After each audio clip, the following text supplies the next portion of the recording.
ಈಗ ಕೋಳಿ ಸಾಕಾಣಿಕೆ ಅಂತ ಬಂದಾಗ ಮೊಟ್ಟೆ ಹಾಗೆ ಮಾಂಸ ಎರಡಕ್ಕೂ ಕೂಡ ಫೇಮಸ್ ಆಗಿರೋ ತಳಿ ಯಾವ್ದು ಸರ್? ಮೇಡಮ್ ಮೈಸೂರು ನಾಟಿನೇ. ಮೈಸೂರು ನಾಟಿ. ಮೊಟ್ಟೆ ಎಷ್ಟು ಕೊಡುತ್ತೆ ಅಂಡ್ ಮಾಂಸಕ್ಕೆ ಎಷ್ಟಿದೆ ಡಿಮಾಂಡ್? ಮೇಡಮ್ 380 ಇಂದ 350 ಇದೆ ಒಂದು ಕೆಜಿಗೆ ಪರ್ ಕೆಜಿಗೆ. ಓಕೆ.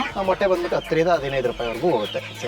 ಸೊ ಬಾಯ್ಲರ್ ಕೋಳಿ ಹಾಗೆ ನಾಟಿ ಕೋಳಿಗೆ ಏನ್ ಡಿಫ್ರೆನ್ಸ್ ಸರ್? ಹೆಂಗೆ ಮೇಡಮ್ ಅಂದ್ರೆ ಬಾಯ್ಲರ್ ಕೋಳಿ ಬೇಗ ಫಾಸ್ಟ್ ಮೂವಿಂಗ್ ಇರುತ್ತೆ, ಗ್ರೋತ್ ಹಾಗಾಗಿ ಯಾರು ಲೈಕ್ ಮಾಡಲ್ಲ, ಅದು ಫೀಡ್ ಎಲ್ಲ ಜಾಸ್ತಿ ತಿನ್ನತ್ತೆ.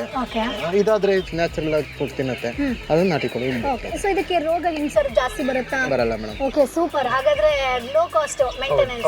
ಸೊ ಶೆಡ್ ಗೆ ಎಷ್ಟು ಖರ್ಚು ಬೀಳುತ್ತೆ ಸರ್? ಮೇಡಮ್ ಒಂದು 5 ರಿಂದ 6 ಸಾವಿರ ಬೀಳುತ್ತೆ. ಸೊ ಇದೀಗ ಎಷ್ಟು ಜಾಗ? ಮೇಡಮ್ 20 ಅಡಿ ಇದೆ. 20 ಅಡಿ ಜಾಗದಲ್ಲಿ ಎಷ್ಟು ಕೋಳಿ ಇದೆ? 200 ಇದೆ ಮೇಡಮ್. 200. ಎಷ್ಟು ಆದಾಯ ಮಾಡ್ಬೋದು? ಮೇಡಮ್ ಮಾಡ್ಬೋದು ಮೇಡಮ್, 1 ಲಕ್ಷ ಮಾಡ್ಬೋದು ಮೇಡಮ್. ಸೊ ಎಷ್ಟು ತಿಂಗಳಿಗೆ ಅಂದ್ರೆ 1 ಲಕ್ಷ ಮಾಡ್ಬೋದು? 3 ರಿಂದ 4 ತಿಂಗಳು. ಸೊ ಎಲ್ಲಿ ಸರ್ ನೀವು ಸೇಲ್ ಮಾಡೋದು? ಮೇಡಮ್ ಲೋಕಲ್ ಸೇಲ್ ಇದೆ ನಮಗೆ. Local market. ಸೊ ಎಷ್ಟು ವರ್ಷದಿಂದ ಕೋಳಿ ಸಾಕಾಣಿಕೆ ಮಾಡ್ತಿದ್ದೀರಾ? ಒಂದು 5 ವರ್ಷ. ತಿಂಗಳಿಗೆ ಕೇವಲ 399 ರೂಪಾಯಿ ಕೊಟ್ಟು 500ಕ್ಕೂ ಹೆಚ್ಚು ಕೋರ್ಸ್ಗಳನ್ನ ನೀವು ಪಡ್ಕೊಳ್ಬಹುದು. ಈಗಲೇ ಫ್ರೀಡಮ್ ಆಪ್ ಅನ್ನ ಡೌನ್ಲೋಡ್ ಮಾಡಿ.